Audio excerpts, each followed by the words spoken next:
그와 함께 음행하고 사치하던 땅의 왕들이 그가 불타는 연기를 보고 위하여 울고 가슴을 치며 그의 고통을 무서워하여 멀리 서서 이르되 화이또다 화이또다 큰 성 견고한 성 바벨론이여 한 시간에 내 심판이 이르렀다 하리로다.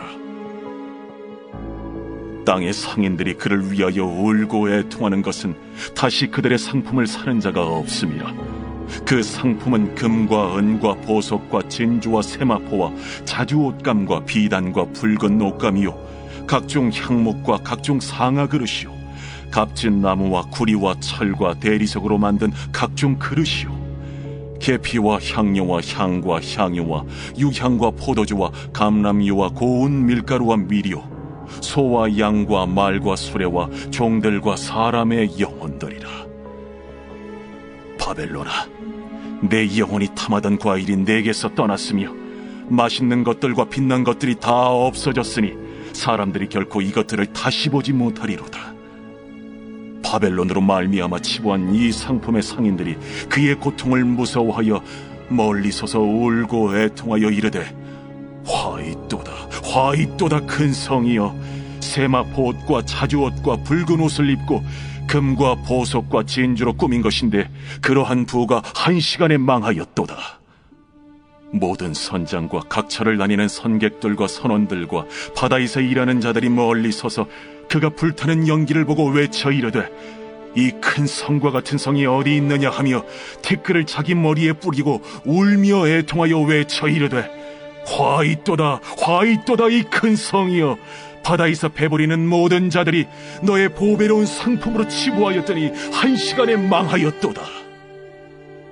하늘과 성도들과 사도들과 선지자들아 그로 말미암아 즐거워하라.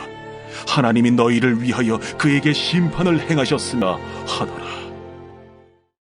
안녕하십니까. 12월 12일 목요일 말씀 묵상 시작하겠습니다. 요한계시록 18장 9절에서부터 20절까지 말씀 함께 읽었습니다. 사실은 어제 다루었던 4절부터 함께 다루었으면 조금 더 좋았을 텐데 하는 아쉬움이 좀 들긴 합니다만은 아무래도 분량 문제도 있고 하니까 4절부터 8절까지의 내용을 잠깐 언급하면서 로마의 멸망에 대한 본론부죠.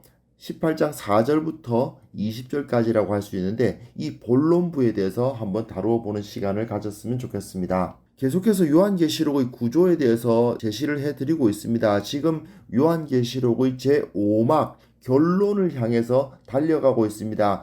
소설의 구조와도 좀 비슷한 부분이 있는데요. 하강부라고 할 수 있습니다. 처음에 생긴 그 갈등이 해결되어 가는 부분이라고 할 수 있는 부분이 바로 이 5막입니다.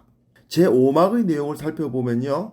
결국 7 대접이 부어짐으로써 하나님의 최종 심판이 이루어지고 큰 음녀 로마, 바벨론이라고도 불리는 이 로마가 죄악의 고발이 당하고 결국 멸망이 선포되는 그런 내용입니다. 어제 다루었던 4절부터 8절까지는 로마가 지금까지 이런 악행을 행했으니 유죄다라는 게 선포되었고 그리고 오늘 읽은 땅의 왕들이 그 앞에서 애가를 불러요. 그리고 다시 상인들의 입을 통해서 그들이 가지고 있었던 사치가 고발이 되고 그 이후에 상인들과 뱃사람들의 탄식이 이루어지는데요.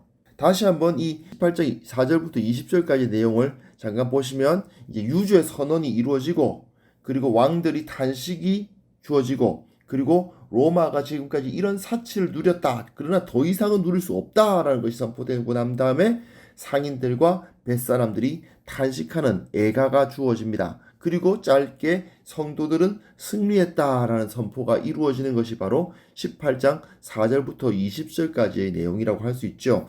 근데 여기서 왕들과 상인들과 뱃사람들의 탄식, 애가가 나오는데요. 그 구조가 매우 비슷합니다.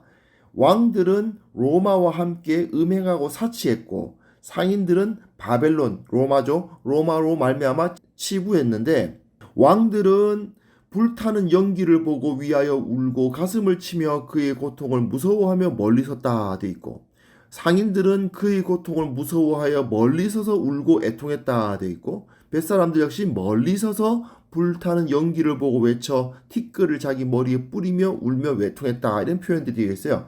굉장히 비슷하죠. 그리고 화이토다 화이토다 큰 성이여 하는 외침이 동일하게 존재하고 끝에는 또 한 시간에 내 심판이 이르렀다. 한 시간에 망하였다. 이 한 시간에란 말이 또한 공유되고 있습니다. 이렇게 비슷한 형태의 애가가 이어지는데 그 가운데 11절과 14절이 존재하는 거예요. 그러니까 11절부터 14절이 가장 중요한 부분이라고 할 수 있습니다. 여하튼 한번 본문을 읽어보겠습니다. 9절 10절 보시면 왕들의 애가가 나오죠. 이 왕들의 애가는 결국 로마가 견고한 성이었는데 그 권세가 그 폭력이 군사력이 굉장히 강했음에도 불구하고 한순간에 한 시간에 망했다라고 탄식하며 노래하고 있습니다. 이걸 통해서 결국 그 로마가 가지고 있는 그 힘이란 것이 얼마나 헛된 것인가 하는 것을 잘 보여주고 있는 거죠. 11절부터 14절이 매우 중요한데요. 땅의 상인들의 모습을 보여주면서 로마가 누렸던 그 사치와 화려함을 그대로 드러내요. 귀금속과 보석, 그리고 의류, 그릇과 도구, 향신료, 그 외에도 일상용품들이 많았고 특히 또한 노예들을 그들이 다루고 있어서 그들이 매우 큰 부를 누리고 있었는데 하나님께서 이들이 다른 나라들을 수탈해가지고 그 주변 나라들 것을 빼앗아서 누리고 있었다는 사실을 드러내시면서 더 이상은 로마가 이 모든 것을 누릴 수 없게 될 것이다 라고 선포하고 있는 거죠. 이 부분이 결국 이 18장 4절부터 20절까지의 핵심부라고 할 수 있습니다. 15절부터 17절 앞부분까지 보시면 이 상인들의 애가가 나오고요.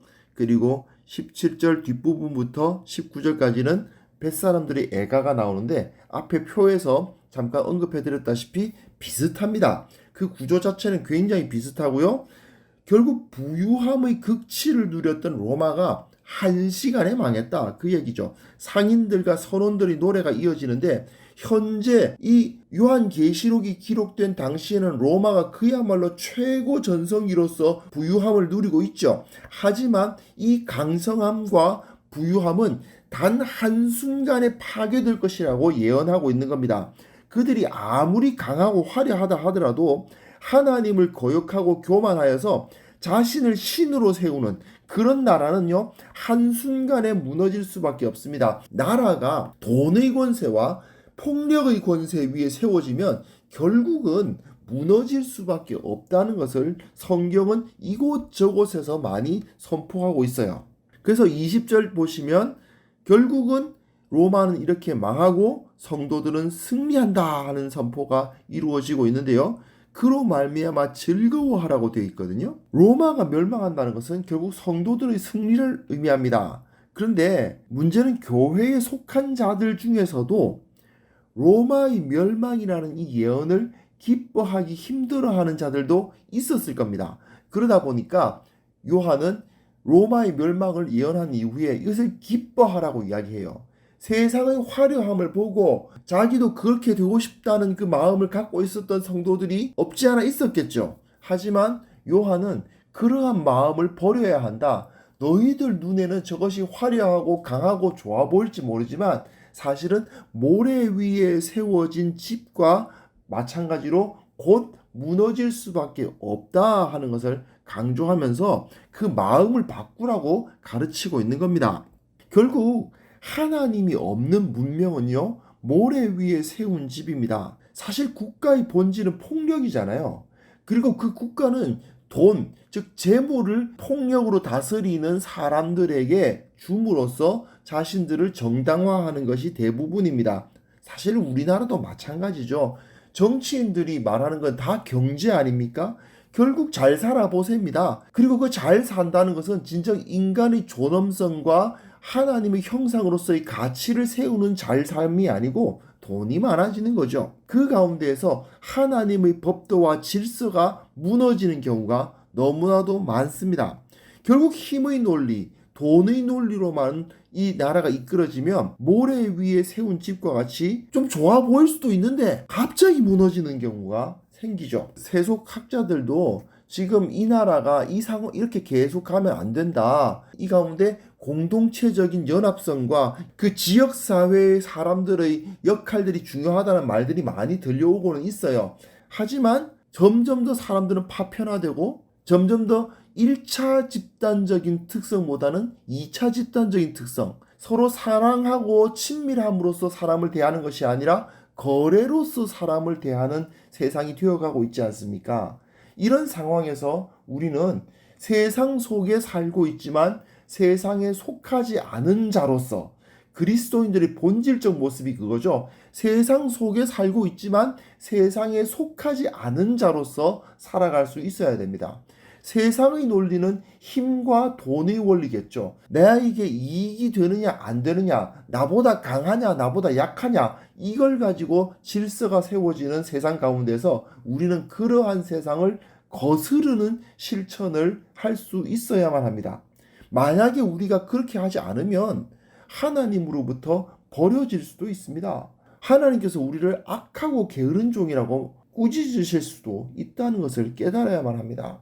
이 세상이 점점 더 하나님의 원래 인간을 만드신 그 모습, 인간의 진정한 존엄성, 하나님의 형상으로서의 존엄성이 무너지고 힘과 돈의 원리만이 이 세상 질서를 이루어가는 유일한 기준이 된다면 결국 하나님의 엄중한 심판을 피할 수 없다는 사실을 우리는 이 세상에 선포해야 됩니다. 그리고 신앙적 가치관으로 이 세상을 변화시키는 삶을 살아갈 수 있어야 되겠죠. 요한계시록은 분명 로마의 최전성기에 기록된 것이 맞습니다. 로마가 이때만큼 강할 수 없다 싶을 정도로 강했던 시절이죠. 하지만 요한은 그럼에도 불구하고 하나님의 말씀을 따라서 이 로마가 하나님 앞에 교만하기에, 하나님 앞에 신성 모독을 저지르고 있기에 결국 망할 수밖에 없다고 선포했습니다. 그리고 그것은 현실이 되고 말았습니다. 우리는 어떤 마음을 품어야 할까요? 적어도 이 나라가 하나님의 심판 앞에 무너질 나라가 되도록 하는 것은 그렇게 좋은 것은 아니라고 생각합니다. 세상 나라가 무조건 망하는 것이 좋은 것만은 아니거든요. 분명 사도행전 시절에는 로마의 힘에 의해서 복음이 전파되기도 했습니다. 그와 마찬가지로 이 땅이 하나님의 질서와 성경적인 가치관에 의해서 재편성될 수 있는, 물론 세상이 힘의 질서와 돈의 질서를 완전히 벗어버릴 수는 없을지 모르지만 그럼에도 불구하고 그곳에서 하나님께서 원래 사람을 지으셨던 그 가치가 실현될 수 있도록 우리는 최선을 다하는 자들이 되었으면 좋겠습니다. 하나님께서 분명 우리로 하여금 이 일을 감당할 수 있도록 도와주실 것이라고 믿습니다. 이 믿음 가지고 오늘 하루 승리하실 수 있기를 바랍니다. 하나님 아버지께서 우리에게 주신 이 사명을 감당하게 하여 주옵소서. 이 세상 가운데 예수 그리스도의 복음을 전파하고 하나님을 경외하고 하나님께서 이 땅에 사람을 세우신 그 원리가 무엇인지를 온 세상의 사람들에게 전하는 우리 모두가 되게 하여 주시고, 이것을 통해서 하나님의 동행하심과 하나님의 지켜주시는 그 평안함을 누리며 살아가는 오늘 하루가 되게 하여 주옵소서. 예수님의 이름으로 기도합니다. 아멘.